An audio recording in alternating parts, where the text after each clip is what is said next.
Writing is this quiet, lonesome thing. It's not performative, it's hardly collaborative, it doesn't celebrate.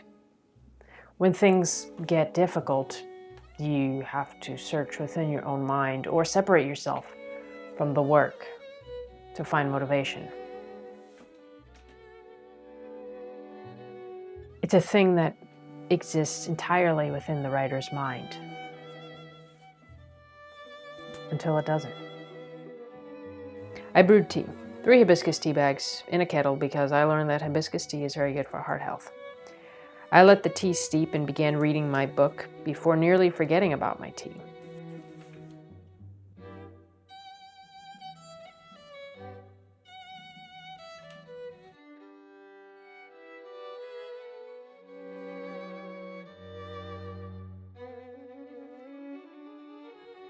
By the time I poured my first cup, it had already gone lukewarm, but that was okay because I drank it quickly and poured a second cup.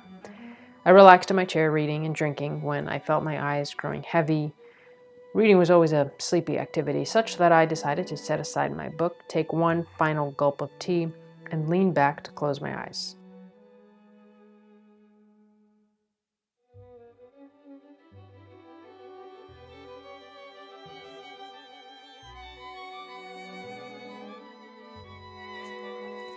I woke suddenly what felt like moments later when in fact it had been 45 minutes.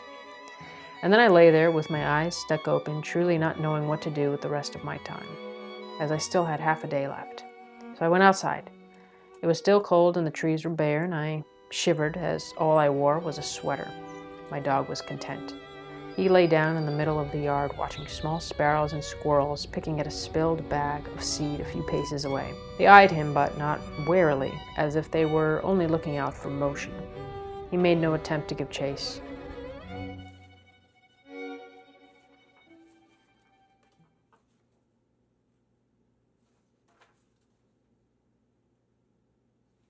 I went through my desk at an attempt at organization. You see, I'm embarking on this new, completely unnecessary project. One that I can't seem to get out of my head. So I bought supplies. Yes, I needed to buy supplies for this new project, despite having all of the necessary tools already here. I found that if I bought supplies specific for this project, it puts a little more intention behind it, a need or a motivation to actually see this project through. So in the meantime, while I'm waiting, I'm doing a bit of a cleanup, getting rid of half-used old notebooks, tearing out the written-in pages to save. I have this annoying habit of grabbing whatever paper is available in front of me in order to jot down ideas or journals or research notes. It's great for free-form in documentation. It leads to a more focused effort on what you're writing rather than like where to write. However, most of the time, because of this haphazard way of note-taking, it leaves me with a lot of half-used notebooks with no chronological order, therefore lacking in any true importance to go back and read what I've written. And I find that I come across these notebooks and I have no interest in what's inside.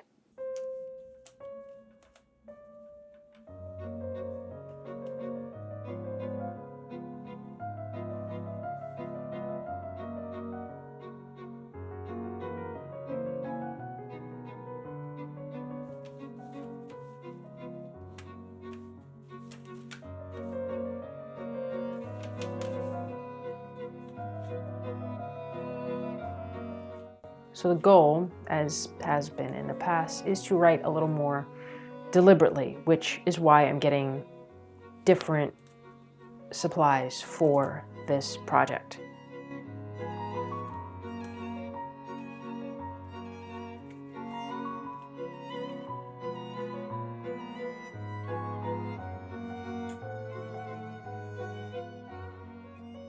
But this cleanup has forced me to reevaluate what I actually have around and to put thought into what notebooks I actually like using and to get rid of the ones that I really don't and are just sitting around because I feel bad about getting rid of paper. A lot of these notebooks do have a bit of a cheaper paper, so there's lots of feathering with the ink and pens that I like to use. That doesn't make writing on them very fun.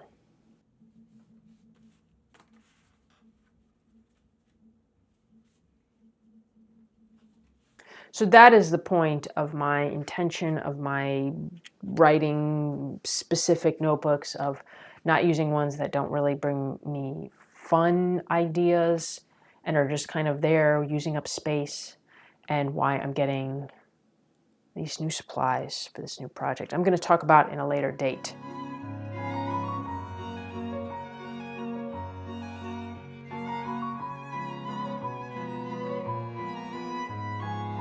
So that's it for this one.